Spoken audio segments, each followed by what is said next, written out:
को समेटते हुए उस युग में प्रवेश कर रहे हैं जब व्यापार केवल सौदे नहीं थे बल्कि संस्कृतियों की सेतु थी, जब रास्ते केवल रास्ते नहीं थे बल्कि सभ्यताओं की धड़कन थी। और इस यात्रा में अगर भारत इस रेशमी मार्ग का विलय था तो चीन इसकी आत्मा, वो चीन जो हान वंश के समय से स्वर्णिम युग में था, जिसने न केवल सीमाओं को बढ़ाया बल्कि ज्ञान, कला और व्यापार की नई परिभाषा लिखी।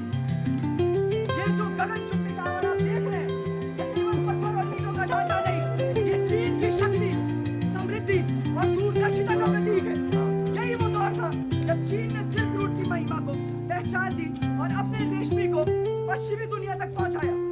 इसके साथ साथ बौद्ध धर्म का भी प्रसार हुआ, जो सिल्क रूट के माध्यम से भारत के तक्षशिला और नालंदा के जरिए चीन तक पहुंचा।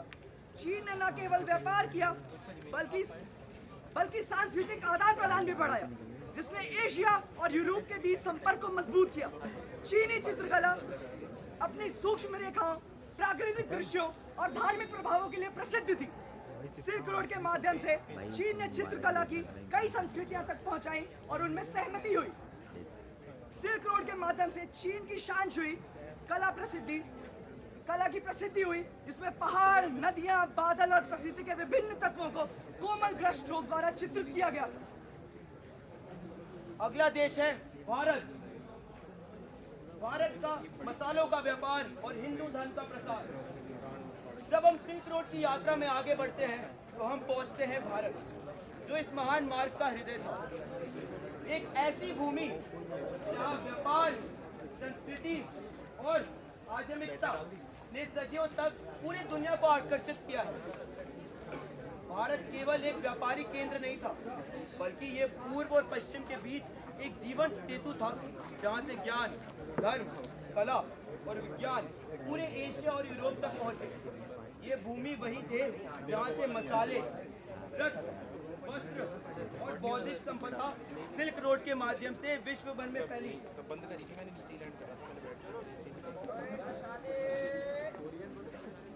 मसाले ले लो, मसाले पत्थर ले लो, पत्थर नया भी पत्थर, लाल पीले, नारंगी, बेहतरीन पत्थर, स्वादिष्ट मसाले ले लो, मसाले।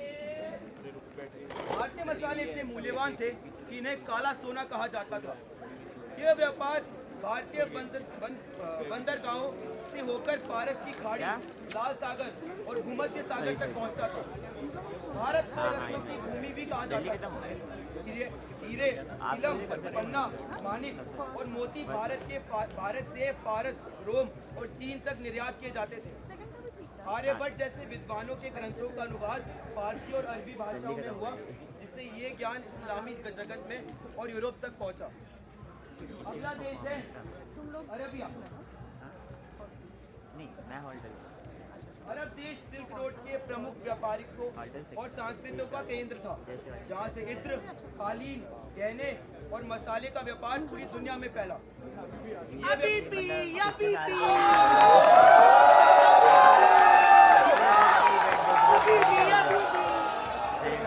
ले लो मेरा इत्र कभी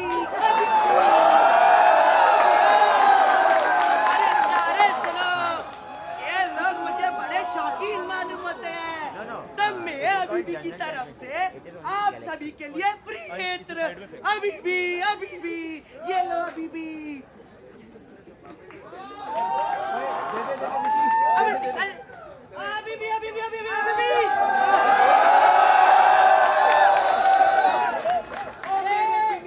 ओ मेरे जिनी, मुझे कुछ तो देते।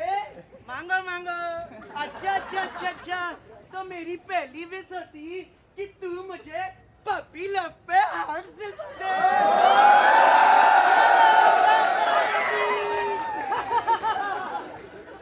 अभी भी मुझे तू दूसरी विश पूरी करके देना। अच्छा। हाँ, इस पूरे कैंपस को एक नए पीएचडी की जरूरत है।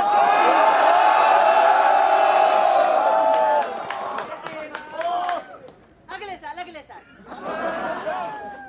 जैसा कि आप देख सकते हैं, कोई तो अभी भी की इच्छा पूरी कर दो।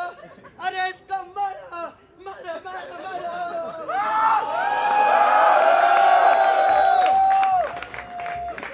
जैसा कि आप देख सकते हैं, सिर्फ इत्र और कालीन का ही व्यापार नहीं, बहुत सारे बच्चों की कथाएं जैसे अलादीन और अली बाबा की 40 कोस, इनकी पूरी की पूरी कथाएं पूरे देश में फैली।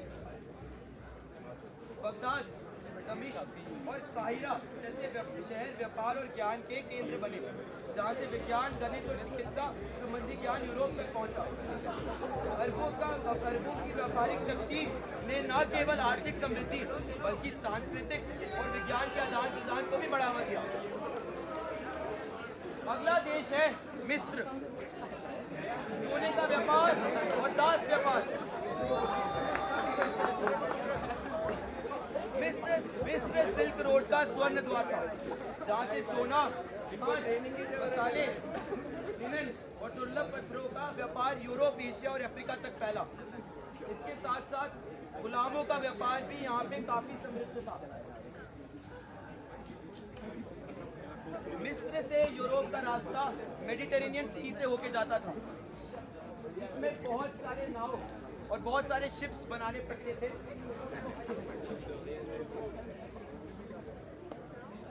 अगला देश है ग्रीस। अब हम ग्रीस की ओर बढ़ते हैं, जो प्राचीन यूरोप का सांस्कृतिक और बौद्धिक केंद्र था। सिल्क रोड के माध्यम से ग्रीस ने चीन और मध्य एशिया से रेशम प्राप्त किया, जो जल्दी यूरोप शाही परिवारों का उच्च वर्ग में विलासिती और प्रतिष्ठित प्रतीक बन गया। इस तरह ग्रीस ने न केवल सिल्क रोड के व्यापार में विस्तार का योगदान दिया, बल्कि कलात्मक और सांस्कृतिक समृद्धि में भी विस्तार किया।